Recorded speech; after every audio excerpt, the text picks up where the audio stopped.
yanjye nk'ibisanzwe ni Bagumisa David.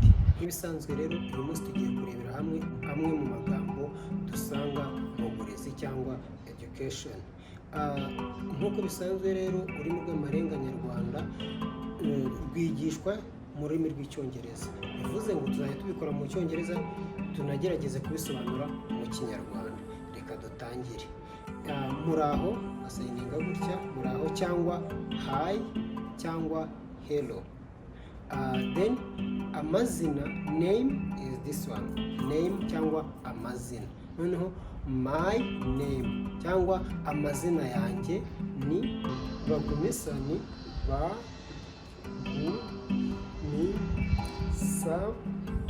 tugasiga akanya kwandika David. Mu rurimi rw'amarenga nyarwanda ni David. Twatangiye. Education cyangwa uburezi twandika i tukongeraho ta, tugatandukanya amaboko gutya. Ibintu byo bivuze education cyangwa uburezi. Iyo dusoje uburezi tugiye kujya ku amashuri cyangwa school. Turafata ibipfunsi bibiri esi, turakoresha esi shape, tuzihuze gutya. School. Ava kuri school tugiye ku ishuri cyangwa classroom. Turandika school twongereho impande enye. Then turava kuri school na class tugiye kureba uburyo basayiningamo headmaster. Turafata D n'amaboko abiri, tuzitambike, tuyiryamishe gutyo, ubundi tujyane imbere n'inyuma. Headmaster. Iyo tuvuye kuri headmaster tujya kuri teacher, dusayininga teach tukongeraho person, then teacher twayifata kuba teacher cyangwa mwarimu. Noneho kwigisha ni gutya. Noneho gutya bivuze umuntu cyangwa person. Iyo tuyifatanije turavuga ngo teacher, mwarimu. Noneho tugiye kureba umunyeshuri. Ni gute twasayininga umunyeshuri?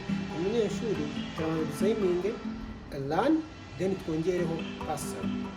Learn, then twongeraho person. Ibyo bivuze umunyeshuri cyangwa learner.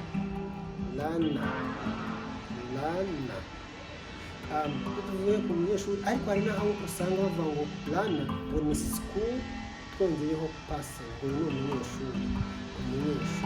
Nabyo bakunda kubikoresha. Iyo tuvuye kuri learner tugiye kujya kuri pen, ikaramu.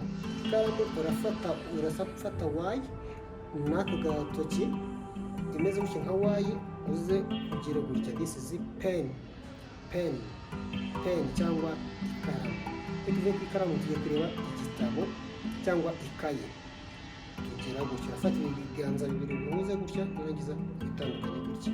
Book. Then uvuye kuri book tugiye kujya ku intebe ni gutya. Urafata intoki ebyiri, use nk'uzitambika, use urifashisha iyo uzihuze gutya. Bitandukanye na name ho cyangwa izina ho ziba zisa nk'izihagaze gutya zireba imbere, ariko intebe ho ziba zisa nk'iziryamye gutya. Intebe. Chalk gutya ku ryinyo ugasa nk'uwandika. Chalk.